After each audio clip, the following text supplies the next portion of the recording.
Let us see what we have for today.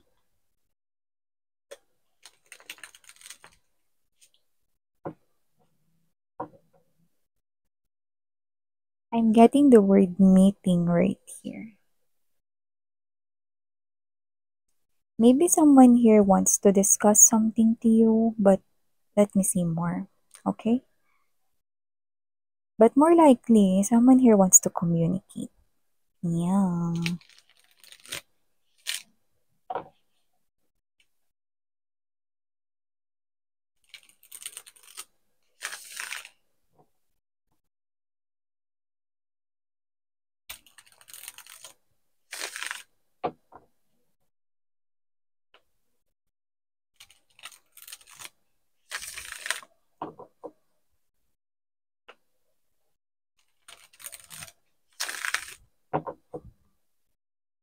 Whoever's this energy is, I do pick up that with the world card energy.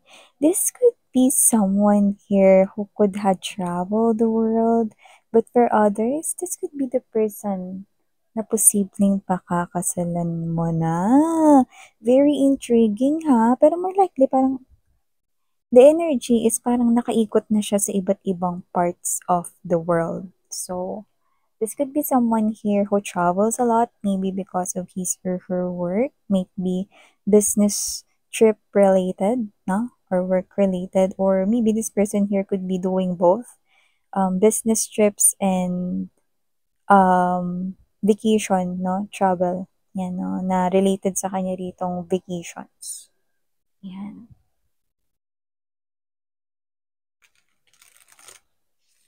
Sa iba, mukhang nangangamoy love life.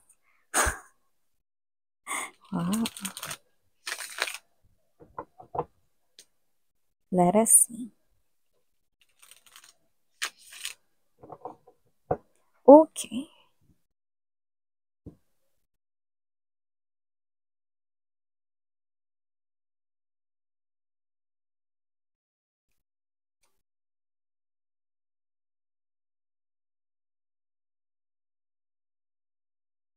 Ooh.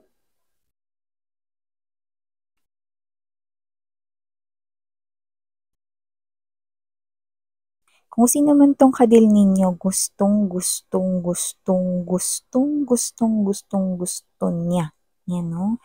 Mamaya sabihin ko sa inyo kung ano yung gusto niya. Dami naman nun, miss 'yan. Para ma-gets mo na talagang gustong-gusto niya yun. Ayan 'no. Wow.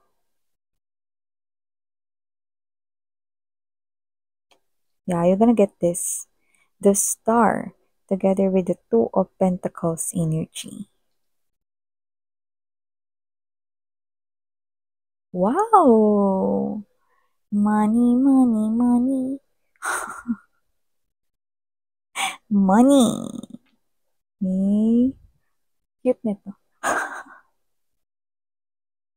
May mensahe ako nakuha dyan. Mamaya sabihin ko sa inyo kung ano yan. Wow. So,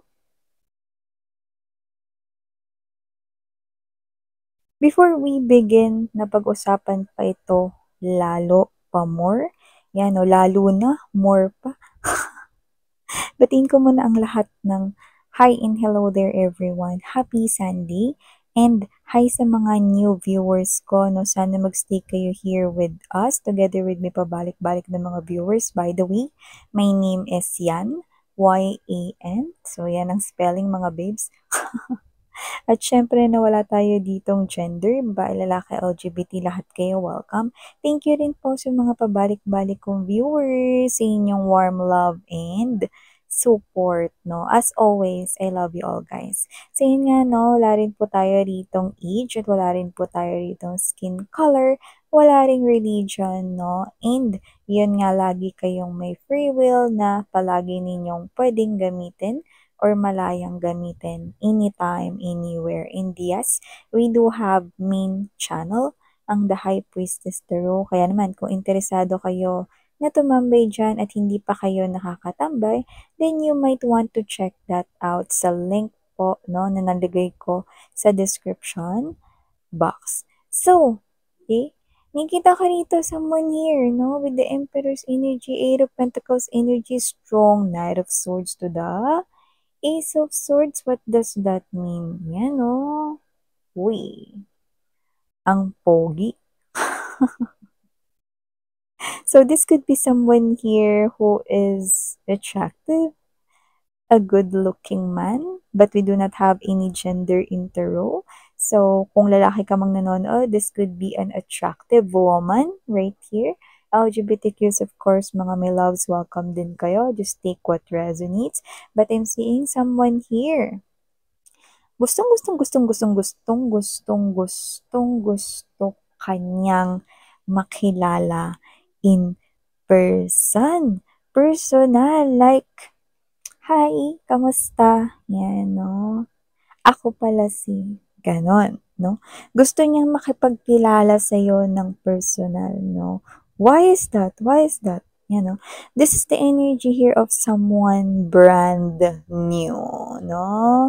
Kung gusto ng luma, hindi kayo puwede dito mga my loves, 'no? You may now go to the exit door kasi bago, total brand new itong nakikita ko na 'tong individual na 'to, 'no. Gusto ka niyang makilala at kung sino siya, well, Eight of Pentacles energy, Knight of Swords, King of Wands. This is the type of energy right here na namangha, 'no, sa iyong ginawa. Ayan, 'no. So, maaaring meron ka ritong ginawa, kung ito man ay energy ng potential business partner, mukhang narinig niya ang iyong pangalan, 'no, or nalaman niya rito na ikaw yung may gawa nito and he or she is so excited to meet you in person and talk about that more, kung ano man yung nagawa mo, no. Kaninong ideya ito? Ang ganda. Kaninong business proposal ito? Ang ganda. Kanino ba ito na concept? Napaka-brilliant naman ng ganitong klase ng concept. So, this person here admires your mind, how creative it is, no? And how intelligent and smart you are. So, gusto niyang makilala ang person behind that idea, concept, or that work, 'no, gusto niyang makilala kung sino yun at it so happen, ikaw yun, my loves, 'no. So yung iba possible na hindi naman ito about work, 'no, pero maaring ito ay tungkol naman sa ibang bagay, 'no. Kunyari, 'no, kayo ito na magaling mag-drawing, mag-painting, and then someone here, 'no, na-amaze. Wow! Ang ganda naman nito, gusto kong makilala yung artist nito. And the artist could possibly be you, 'di ba? Ikaw yung tinutukoy niya dito because you got into that person's soul, 'no? Lalo na kung na-inlove talaga siya sa work of art mo. Yung iba naman puwedeng ibang bagay yan, 'no? Grabe, ngayon ko lang natikman 'tong ganitong klase ng putahe. Gusto kong makilala yung nagluto nito.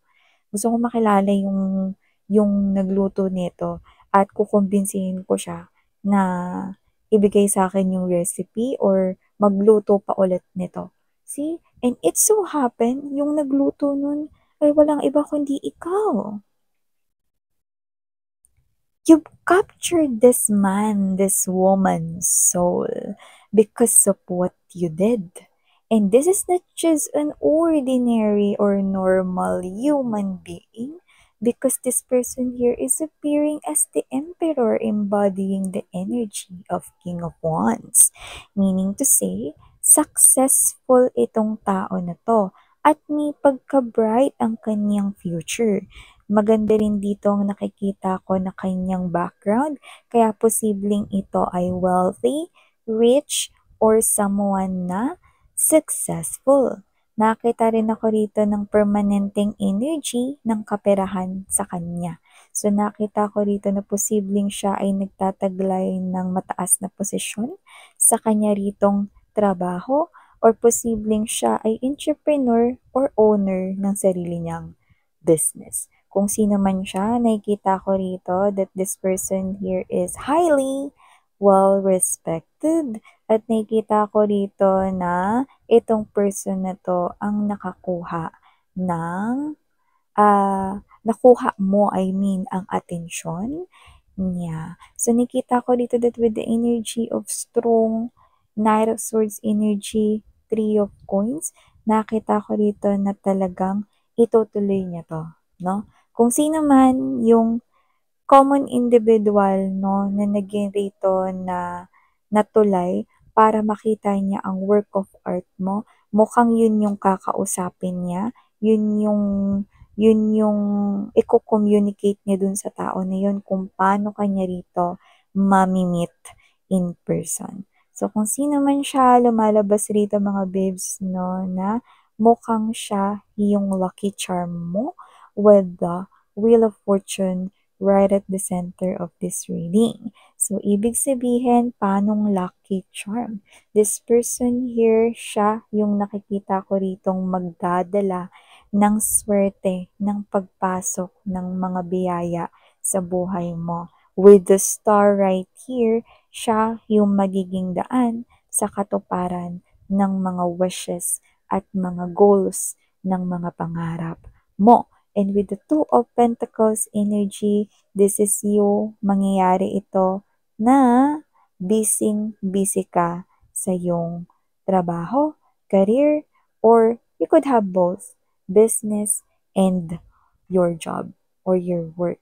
So nakikita ko dito na itong person na to, no, ay posibleng ang maging daan upang ikaw ay magtagumpay na dito sa mga pinaplano na mga goals mo in your life, no? And it has something to do with strongly money. Nine of Pentacles energy. Maganda na yung kaperahan mo pero mas lalong gaganda ng taray, no? Yung kaya mong mag-islit ng ganyan kataas. Meaning to say, you will be proud of yourself at tataas din po ang iyong confidence.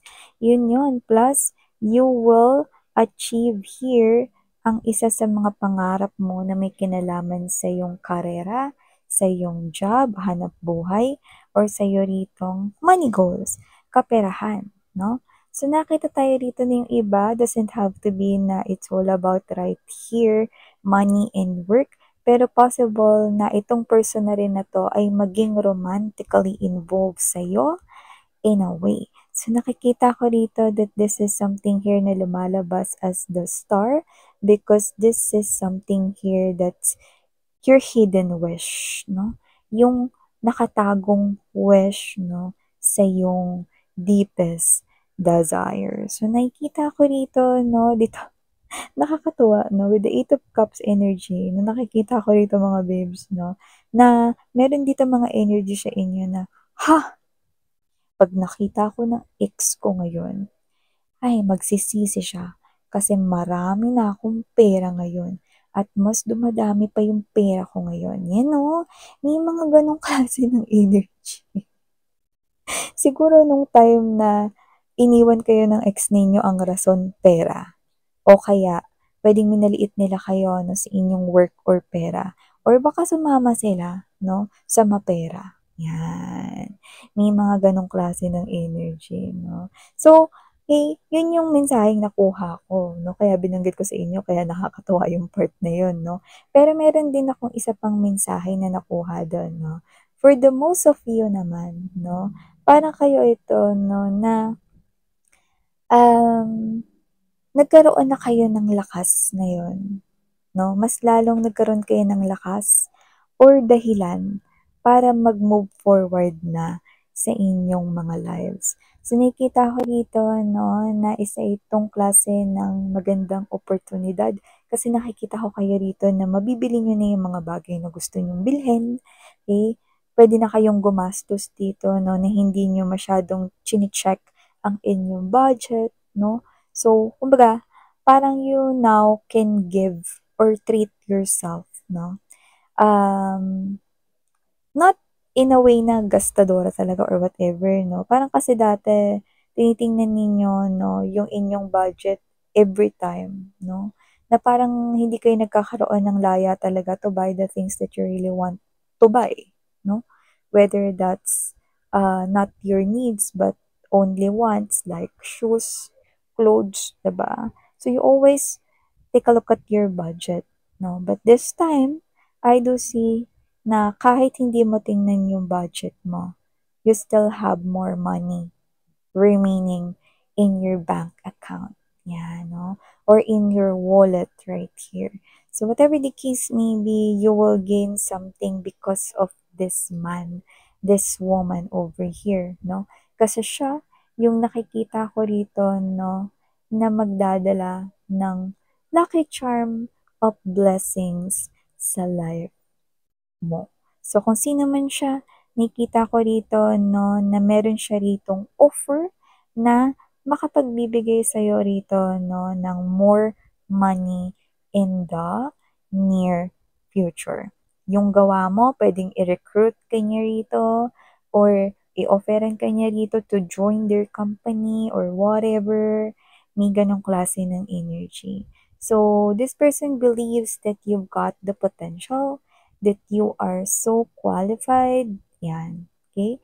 And if it is not something here related with love sa iba sa inyo, I mean, not related with money sa iba sa inyo, but this could be related naman sa iba sa love.